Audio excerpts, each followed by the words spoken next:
Hey, what's up everybody? This is Suburbs501 and today I'm going to go over the lowest recoil build for the PP-19 in patch 12.9 of Escape From Tarkov.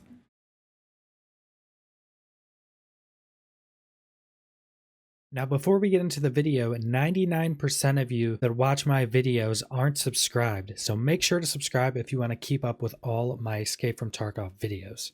And like with all of my builds, there will be a link in the description to the Tarkov Gunsmith website, where you can go and easily see all the parts you need for this build and see updated prices for all those parts on the flea market. Now just to start off, this is not a meta top tier weapon or a top tier SMG. There's definitely going to be better options if you're just trying to get the best weapon possible, but I still want to do the lowest recoil builds and best overall builds for all the weapons in the game I can, just to give you different options if you want to use something different, especially when you start to have a ton of money in Tarkov and money really doesn't mean much to you anymore, and you can build whatever weapons you want anytime you want. Me personally, keeping some of the fun for the game is just using other weapons and trying to win fights and just testing out other builds for weapons. And with that being said, this weapon still has pretty decent stats. 52 ergo with 37 vertical recoil is still pretty good stats. It's just not up to par with something like a Vepr or an MPX. So first off, we have the SMG receiver cover, which is where our sight goes on. And then for our sight, the only things that are determined in choosing the sight are what range you want to use a weapon at and how much that sight is going to affect the area of the weapon. Now, since this is a low muzzle velocity SMG, you're probably not going to be using any sniper sights, so I'd recommend sticking with a red dot or a hollow sight. I like using the EOTech XP-S30, and then we're going to be having the Zenit RP1 charge handle, which is just going to give us one additional ergo. And then for the stock, we're going to be having the AK-74/AK-100 PT lock, and then on that we're going to be having the Zenit PT3 stock. And then for our pistol grip, I currently have the RK3 on this, but there are a few options that give the same amount of ergo for pistol grips. You either have the RK3, you have the Scorpius pistol grip, or you have the US Palm pistol grip. Now technically the US Palm is the best because it weighs less than those two other pistol grips, but it's not going to be a massive difference, especially for a SMG that's not really that heavy. So just use whichever one of those pistol grips are the cheapest.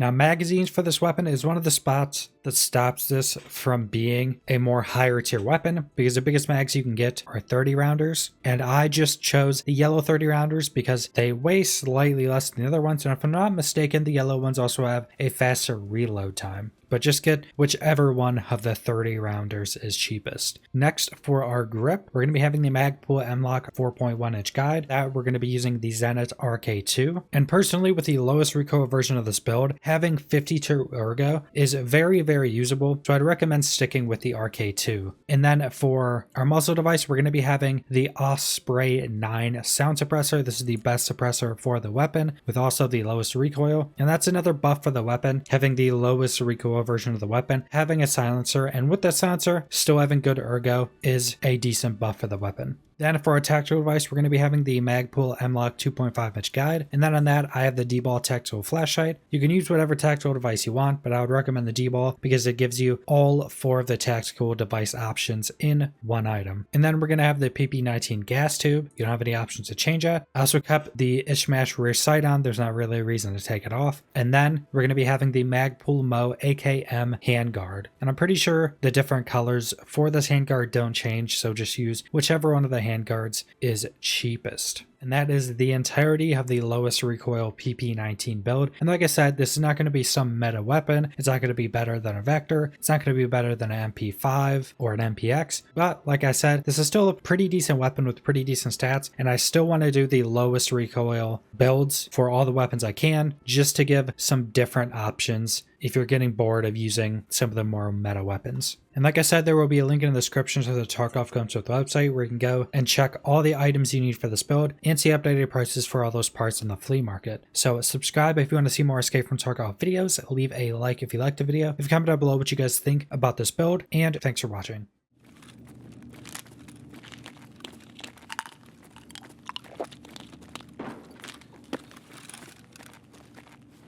In cover.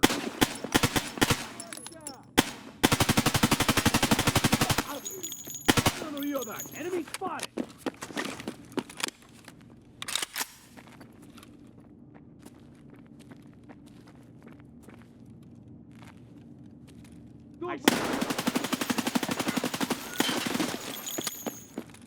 Вижу Юрича.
Вижу.